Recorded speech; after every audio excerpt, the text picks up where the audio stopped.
By the end of this video, you'll know exactly how to handle those confusing, frustrating, often anxiety-inducing indirect messages from your partner's ex.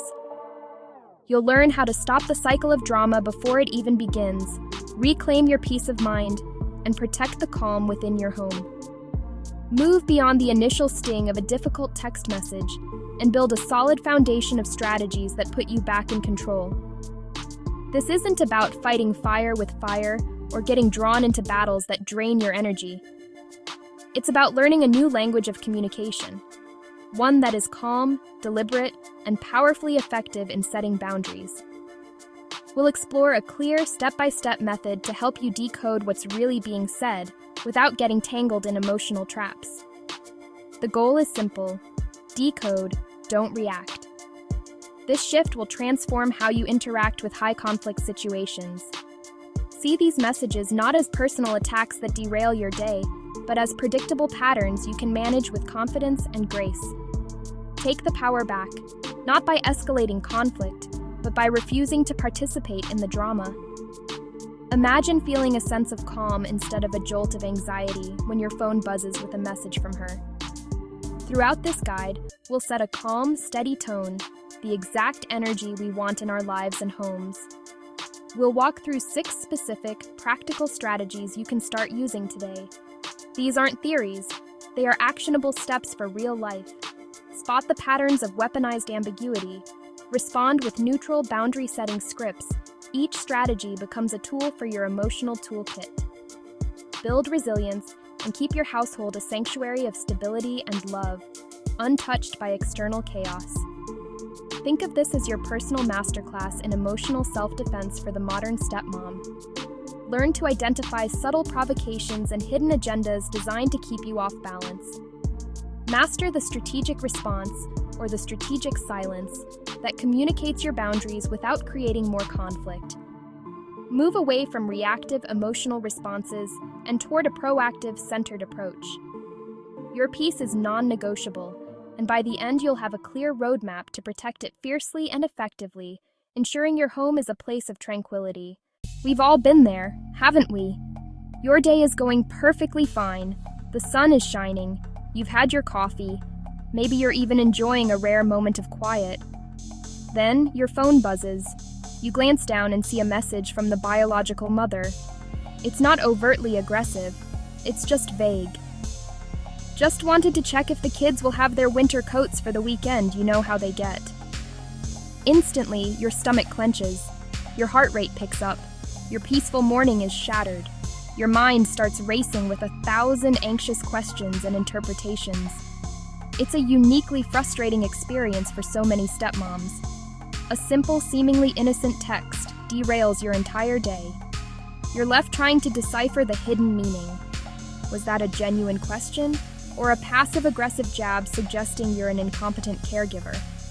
Is she implying you forgot the coats last time? Is this a test? This mental gymnastics routine is utterly exhausting. It's a calculated move to keep you on edge and off balance. It's emotional puppeteering at its finest. You aren't just imagining it, it has a name: weaponized ambiguity. It's a classic tactic in high-conflict dynamics. The messages are intentionally vague to allow plausible deniability. Oh, you took it that way? I was just asking a simple question. That lets the sender plant a seed of doubt, stir up trouble, and step back. It's a way to exert control and disrupt the peace without being direct.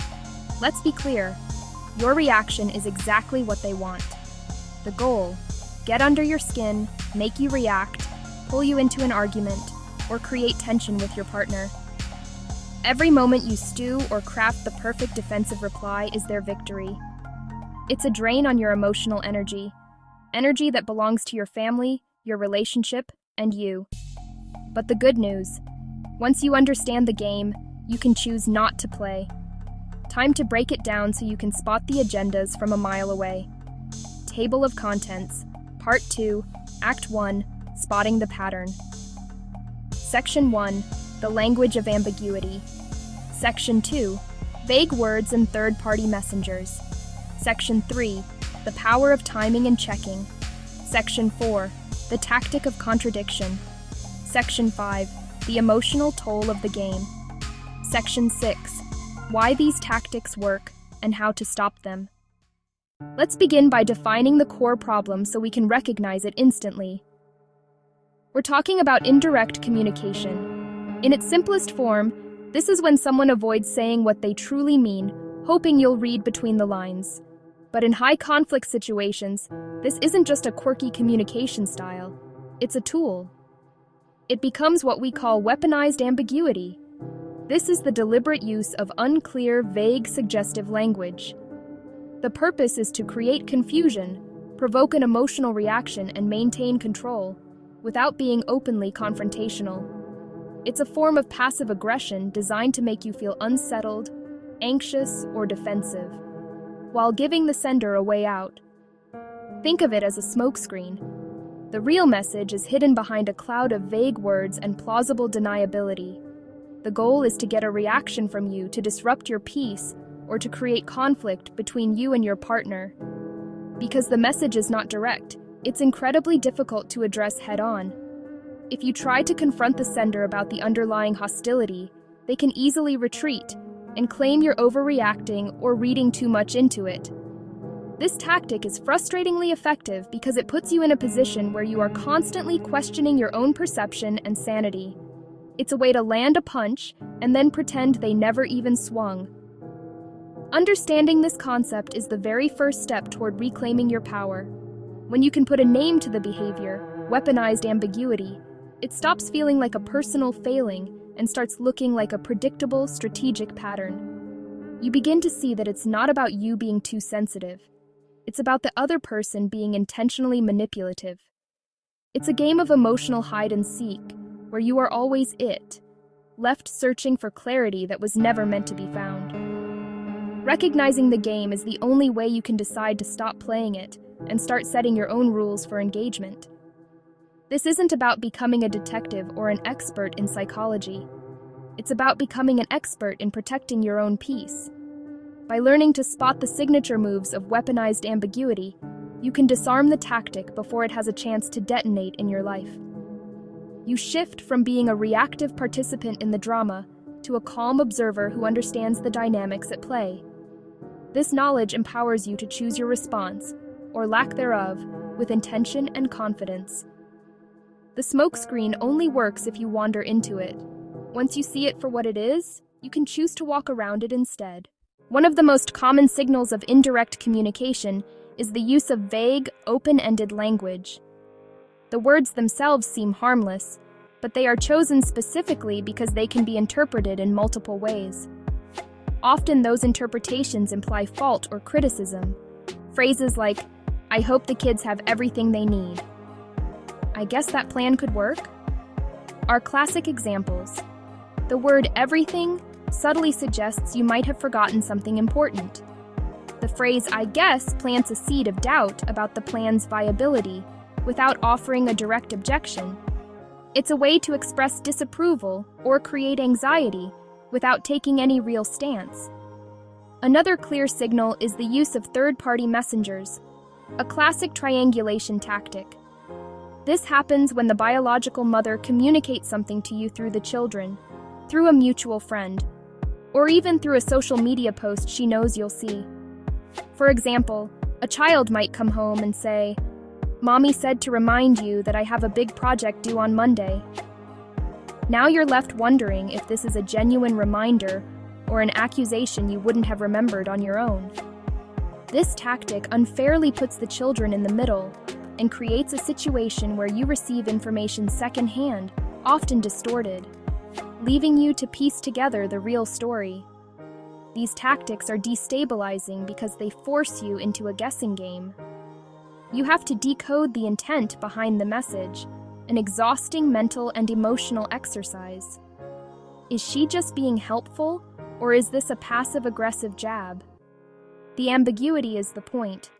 It's designed to make you spin your wheels, to occupy your thoughts, and to drain your energy.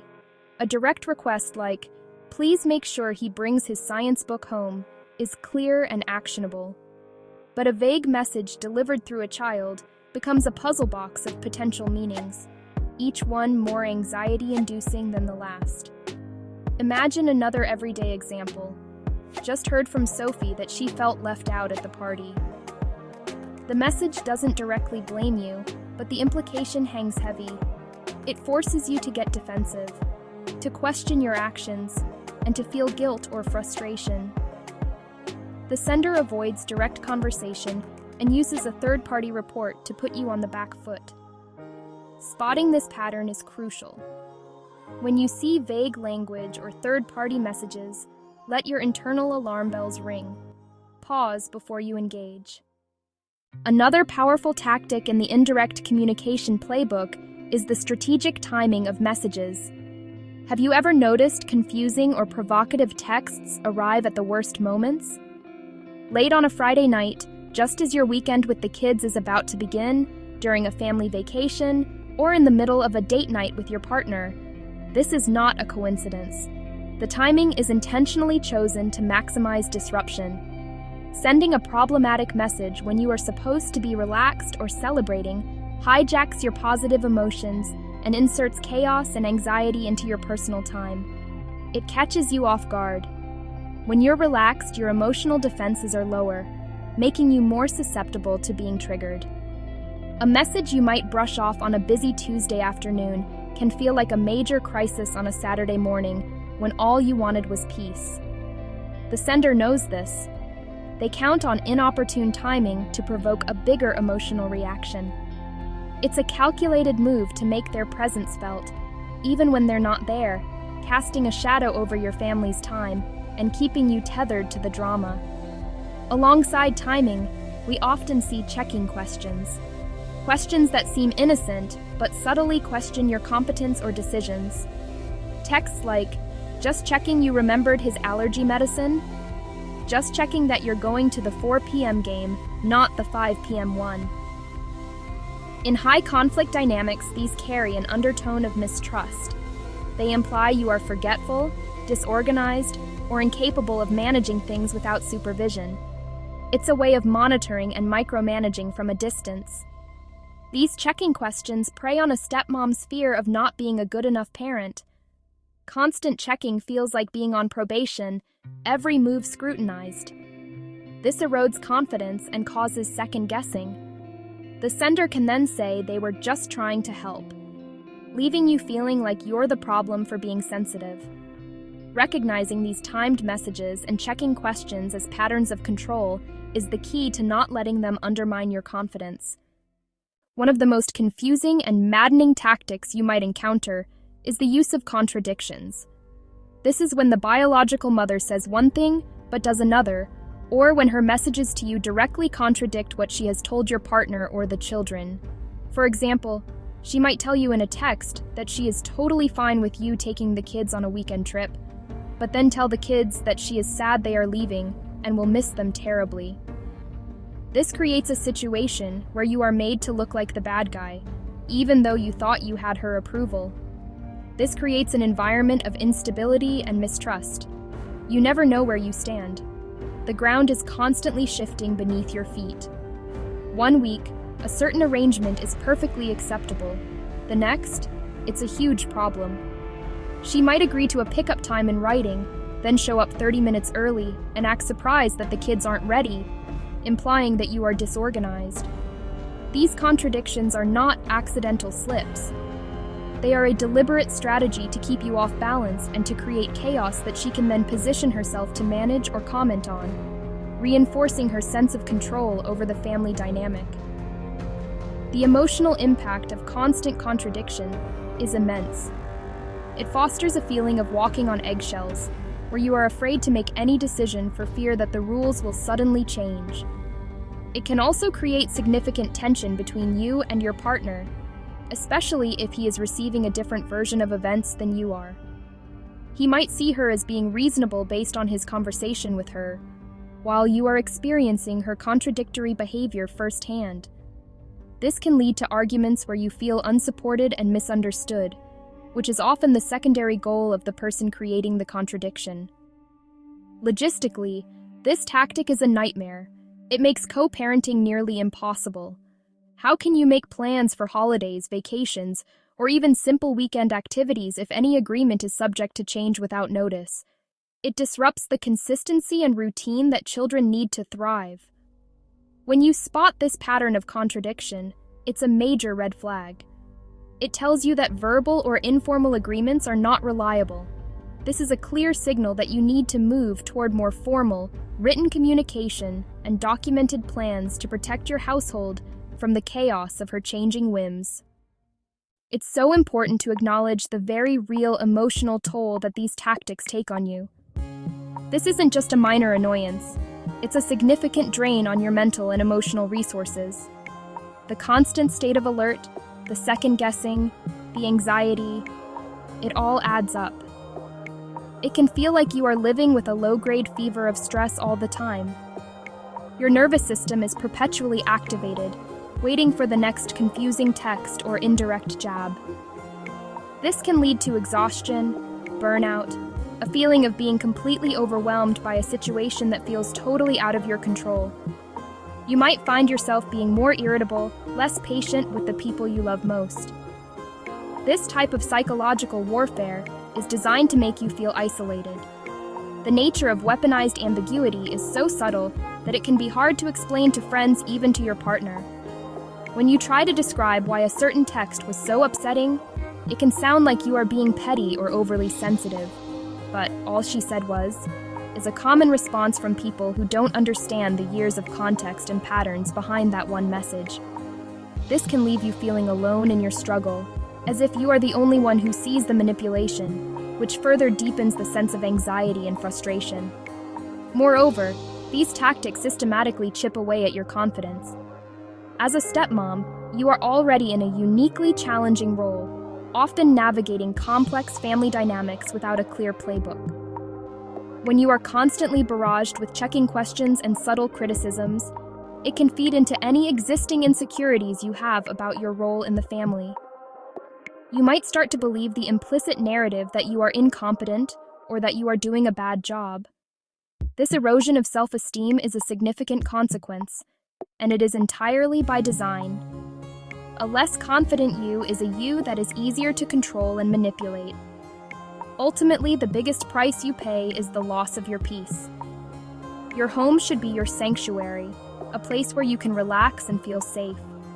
Your family time should be joyful and restorative, but these indirect attacks intrude upon that peace.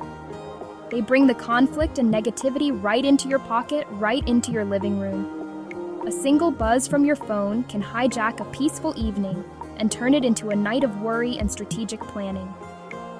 Recognizing that this emotional toll is the true cost of engagement is a powerful motivator for learning how to disengage and protect your well-being. These tactics of indirect communication are effective for one simple reason. They are designed to provoke an emotional reaction. As human beings, and especially as caring stepmoms, clarify confusion, defend our intentions, and seek resolution when we feel misunderstood or unfairly accused. The sender of the ambiguous message knows this. They are counting on your good nature, your desire for harmony, your emotional investment to pull you into the drama. They throw out the bait, the vague comment, the third-party message, and wait for you to bite. Your emotional response is the fuel that keeps their fire going. Furthermore, these strategies work because they operate in the gray areas of communication. There is no concrete proof of malicious intent. This plausible deniability is the tactic's greatest strength. It allows the sender to inflict emotional distress while maintaining an appearance of innocence. This leaves you in a difficult position. If you react with anger or frustration, you risk looking like the unstable or unreasonable one. If you ignore it, the unresolved tension can fester. You feel trapped, with no good option. This feeling of being cornered is exactly what the tactic is meant to achieve. It reinforces a sense of powerlessness on your part. The good news is that the entire system short-circuits the moment you stop providing the expected emotional reaction. The power of weaponized ambiguity lies entirely in its ability to get a response from you. When you learn to see these messages, not as urgent demands for your attention, but as predictable moves in a game you no longer wish to play, everything changes. The key is to stop reacting and start responding. A reaction is emotional, immediate, instinctive. A response, on the other hand, is calm, strategic, deliberate. It is chosen with a clear head and a specific goal in mind, to maintain your peace and enforce your boundaries. This is where we begin our shift from decoding the pattern to actively countering it. The first step in stopping these tactics from working is simply spotting them. Vague language, strategic timing, checking questions, contradictions. You are no longer an unwitting victim of the game. You are an informed observer. This awareness gives you the critical space you need to pause. And in that pause, you take your power back. You get to decide if a message even deserves a response, and if it does, what that response will be. You are no longer playing their game. You are starting your own, with new rules that prioritize your household stability. Table of Contents, Part 3. Act 2. Decode the message, about 6 sections. Section 1. The power of the pause. Section 2. Note, facts versus feelings. Section 3. Check the source. Section 3. Check the context. Section 4. The art of the clarifying question. Section 5. Predicting intent. Is it a provocation or a request? Section 6. Testing your hypothesis. The very first and most crucial step in decoding any ambiguous message is to pause. This sounds incredibly simple, but it is the single most powerful action you can take to reclaim control. When a provocative text arrives, your body's natural fight or flight response is triggered. Your heart rate increases, your breathing becomes shallow, your mind floods with a cocktail of stress hormones, adrenaline, cortisol. This physiological reaction pushes you toward an immediate emotional response. By consciously choosing to pause, you give your nervous system a chance to calm down, allowing your rational mind to come back online. Put the phone down. Walk into another room. Make a cup of tea. Take 10 deep breaths. The goal is to create a deliberate gap between the stimulus, the text message, and your response. This space is where your strategy is born and where their power over you begins to dissolve. You do not owe anyone an instant reply. The expectation of immediate availability is a modern-day pressure that you have the right to override. By pausing, you are not being rude, you are being strategic. You are giving yourself the gift of time.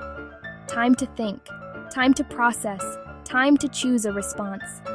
This intentional delay is a boundary in and of itself, communicating that you will not be rushed or emotionally hijacked. This practice will feel unnatural at first. The urgency to defend yourself or to correct a perceived slight is a powerful pull. But with practice, the pause will become your default setting. You will begin to cherish that moment of stillness as a shield that protects your emotional well-being. It is in the quiet of the pause that you can move from raw emotion to a place of clear-headed observation. It is the necessary first step before you can begin to accurately decode the message and formulate a response that serves you and your family, not the sender's need for drama. Section 3. Strategy 3 and 4. Written policies and I statements. Our third strategy provides a powerful, proactive solution for recurring conflicts. Set written policies for care and contact. For frequent points of friction, like scheduling changes, holiday plans, expense reimbursements, it's time to take the discussion out of the realm of emotional, last-minute texts. Work with your partner to create a clear, simple, written policy for how these things will be handled. This could be a shared digital calendar for all scheduling, a rule that all schedule change requests must be made 48 hours in advance via email, or a system where all reimbursements are handled on a specific day of the month with receipts. Having a written policy allows you to reroute drama with a simple, neutral statement. When a text arrives trying to litigate a schedule change, "I know it's last minute, but I really need to switch weekends," you can calmly refer back to the established rule. You and your partner can respond with a unified voice. As per our communication agreement, we need all schedule requests 48 hours in advance to check our plans. We can stick to the original schedule for this weekend. This isn't personal, it's policy. It removes you from the position of being the bad guy and places the boundary on the policy itself, which is much harder to argue with. Strategy 4 is a powerful tool for those rare moments when you do need to express a boundary or a feeling directly. Use I statements. An I statement is a way of communicating your feelings and needs without casting blame or making accusations, which can immediately put the other person on the defensive. Instead of saying, "You can't just drop off the kids' stuff whenever you want," which starts with an accusatory you rephrase it. An I statement shifts the focus to the impact on your household and what you need going forward. For example, the I statement version would be, "I feel stressed when items are dropped off without notice because it disrupts our family's schedule. I need us to coordinate a specific time for any drop-offs in the future." See the difference? You are not attacking her character. You are stating a fact about your emotional response and clearly outlining a need. This format, I feel emotion when behavior, because impact, I need specific actionable request, is a clear and non-confrontational way to set a boundary.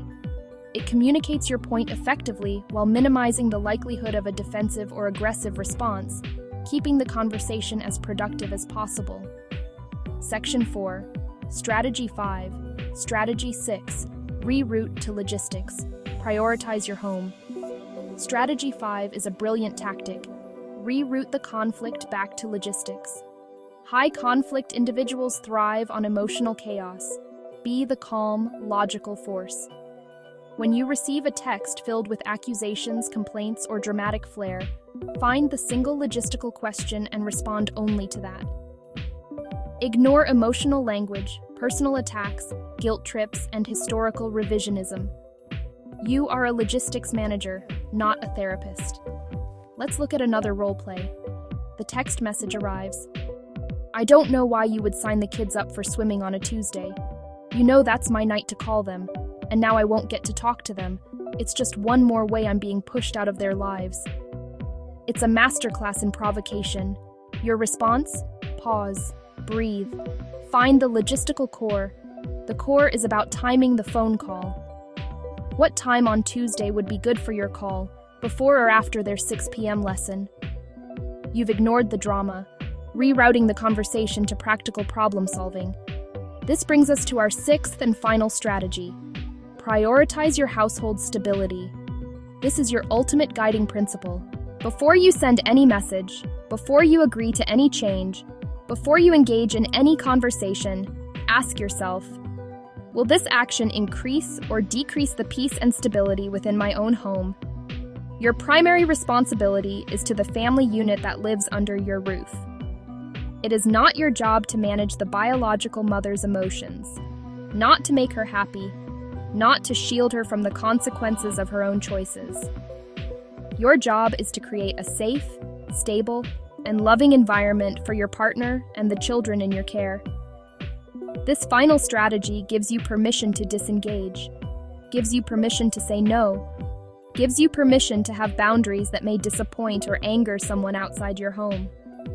When rooted in the understanding that your home's tranquility is the most important goal, making these difficult choices becomes easier. You will stop seeing interactions as personal battles and start seeing them as strategic decisions in service of your family's well-being. By combining this principle with the other 5 strategies, you create a powerful, comprehensive system for ending the text drama and reclaiming your peace once and for all. Section 1. The Decode, Don't React Revolution. We have covered a tremendous amount of ground together. Now, you are equipped with a powerful new approach to handling high-conflict communication. The core of this transformation can be summarized in one simple, powerful mantra: decode, don't react. This is more than a catchy phrase. It's a revolution in how you engage with text drama. You no longer allow yourself to be pulled into the immediate emotional storm. Instead, you have learned to pause, to observe, to analyze the message like a strategist, identifying patterns and predicting intent before you respond. This shifts the power dynamic. Refuse to give the emotional reaction the sender wants. You effectively end the game. Spot the tactics. Vague language, strategic timing, checking questions. Not a reflection of your worth, just tired tactics. Your new response is calm, boring, factual, logistical. That makes you an unfulfilling target for drama. You are no longer a participant in the chaos. You are a calm observer who won't let the storm cross your home's threshold. This is reclaiming your power to create peace, not conflict. The emotional benefits are profound and life-changing. Imagine days free from low-level anxiety. Picture weekends and family vacations fully present and joyful. When you decode instead of react, you protect your emotional energy. Reinvest that energy into nurturing your relationship with your partner, creating happy memories with your children, and focusing on your personal growth and happiness. That peace radiates outward, creating a stable, loving home. This is a skill. It takes practice. Be patient with yourself. You will slip sometimes. That's okay. Gently guide yourself back to the principles. Pause. Separate facts from feelings. Use neutral scripts. And always prioritize your home's stability. Each time you navigate a difficult interaction calmly, you strengthen your boundary-setting muscles.